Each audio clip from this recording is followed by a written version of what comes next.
Magandang araw at samahan niyo ulit ako na magkwentuhan habang ako'y pumapasok sa trabaho at magluluto mamaya. So, ang topic naman natin ngayon, dahil nga marami akong nakikita na nagsishare ng kanilang mga buhay-buhay abroad, lalo na sa Canada at dito nga sa Italy, ay naisipan kong gumawa ng pananaw kung saan ba mas magandang manirahan. At ito ay base lang naman sa aking mga karanasan at mga kwentuhan ng mga kapamilya at mga kaibigan tungkol sa buhay-buhay abroad.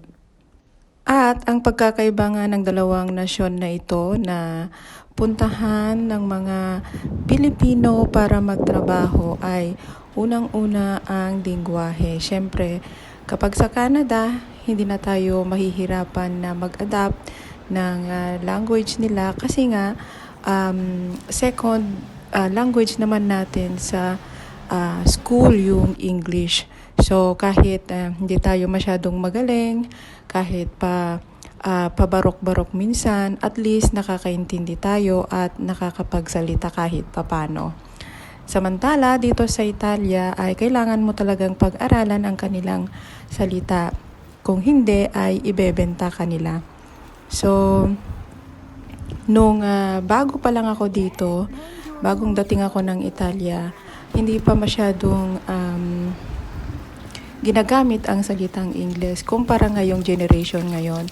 So, ngayon ay itinuturo na sa school dahil nga siguro dahil marami na ang lumalayo or nagbabakasyon sa iba't ibang lugar na ang gamit ay English. So, ngayon ay pinag-aaralan na nila. So, isinama na rin sa eskwelahan ang subject na English. Pero, ang gamit naman nila dito ay yung sa UK, yung accent ng UK. So, dati nung natatandaan ko pa nung maisingit ko lang, nung nag-aaral ang anak ko, nagpapaturo sa akin kung paano ang pronunciation ng isang word. So, sinabi ko yung alam ko, yung natutunan ko.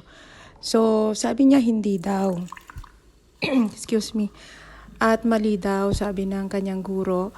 So, nagpatulong ako sa kapatid ko na nasa Canada. Siyempre, iba ang accent ng pronunciation ng ibang words ng English. So, ganun din yung pagkakabigkas ko ay pareho kami ng kapatid ko.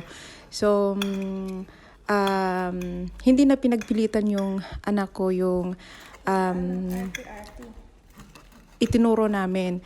Kasi nga, syempre, guro, hindi pwedeng makipag-diskusyon. At isa pa yun sa isa sa mga ugali dito sa Italia na napansin ko ay yung hindi ka pwedeng makipag-diskusyon.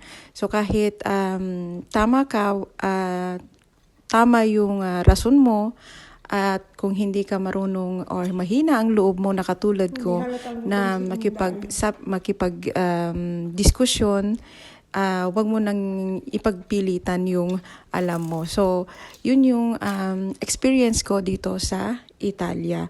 So, maraming beses ko nang naranasan yan sa mga negosyo, sa mga nakakasalamuha ko. Hanggang ngayon, kahit medyo maalam na tayong magsalita, ay ganun pa rin. So, sila pa rin yung nasusunod. At ang isa pa ay kung ipagpipilitan mo ay mapapahiya ka lang lalo. So, umuo na lang ng umuo. At hindi naman lahat. Minsan, pag nakaka-encounter ako ng mga taong mababait, may tiyagang mag-explain ng mga bagay-bagay, ay pinagpapasalamat ko na sa Panginoon. Pero mostly na naranasan ko at na-encounter ko ay ganun. So, hindi ko naman sinasabing sa ibang bansa, sa Canada, wala.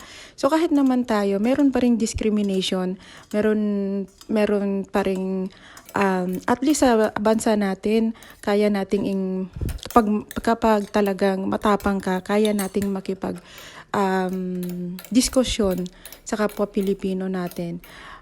Pero dito, yung napansin ko, hindi ka talaga mananalo kahit lalo pa ha, ito, kung alam nilang estranghero ka at ganito nga ang trabaho mo. Hindi ko naman minamaliit ang trabahong kasambahay. Dahil nga alam naman natin na marangal na trabaho nga ang pagiging kasambahay. At dyan tayo mas nakilala dito sa Italia na ang mga Pilipino ay likas na masipag at mapagkakatiwalaan at matyaga. So, madami ang mga amo na gustong kunin ang mga Pilipino dahil yung iba na ipagkukumpara na sa ibang lahi. Kaya nga naman ako nakapunta ng Italia dahil nagustuhan yung amo ng aking kapatid, ang kanyang serbisyo. Kaya hiniling or tinanong kung meron siyang kapatid na gustong pumunta. So, itutuloy natin sa susunod yung ibang kwentuhan tungkol sa buhay-buhay abroad.